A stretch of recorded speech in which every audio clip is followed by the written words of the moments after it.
ఇవ్వనని చెప్పేసి. సో మీరు ఏం చెప్తారు దానికి? ఇంతవరకు నేను కూడా అది అనుకున్నాను.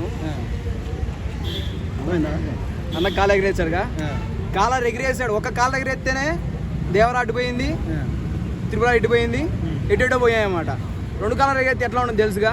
అయితే ఏంటంటే మన తెలుగు ఆడియన్స్కి ఏంటంటే మాసు, తెలుగు అంటేనే మాసు అంటే తెలుగు. వీ నీడ్ మాస్ అనమాట. నాకు కూడా, నేను కూడా కూలీకి అంటే ఎన్టీఆర్కి అభిమానం అయినా కూడా కూలీకే ఎక్కువ తీసుకుంటాను. ఎందుకంటే బాలీవుడ్వి హాలీవుడ్వి మన వాళ్ళు కొద్దిగా తీసుకోవాలన్నమాట సినిమాలు. కార్లు ఎగిరాడు ఇలాంటి సెట్ అవ్వమాట.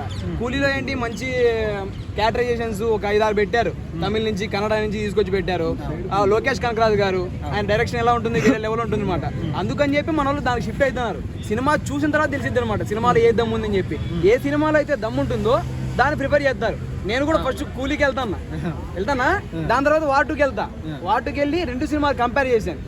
అంటే ఫ్యాన్స్ ఓకే, నేను ఎన్టీఆర్ ఫ్యాన్ కాబట్టి ఎన్టీఆర్ సినిమాకి వెళ్దాం కోరుకుంటారు. దాని తర్వాత రజనీకాంత్ గారి అభిమానులు రజనీకాంత్ గారి సినిమా కోరుకుంటారు. సినిమా ప్రేమికులు ఎవరైతే ఉంటారో సినిమా ఇది బాగుంటే దానికి వెళ్తారు. అంతేనా?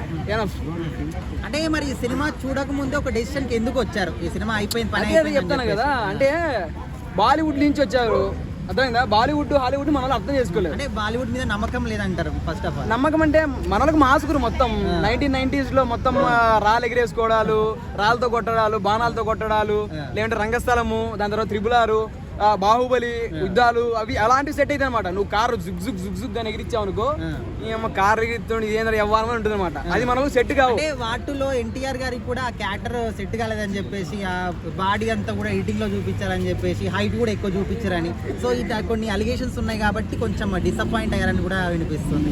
ఆడు చూశాడా? ఆడు చూడలే కదా, ఆడికి తెలీదు. తెలియకనే మాట్లాడితే ఎనఫ్ అనమాట. అంటే ఫస్ట్ ఆఫ్ ఆల్ ఎన్టీఆర్ గారిని మాట్లాడే స్థాయి ఎవరికి లేదు.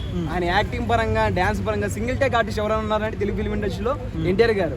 ఎన్టీఆర్ గారిని మరి దాన్ని ట్రోల్ చేయడం మన దీంట్లో ఉంటాయి కదా సినిమాలో, సిక్స్ ప్యాక్ ఆల్రెడీ చూపించాడు కొన్ని సినిమాలు. ఆల్రెడీ అరవింద్ సమేత అయితే కొన్ని సినిమాలు చూపించాడు.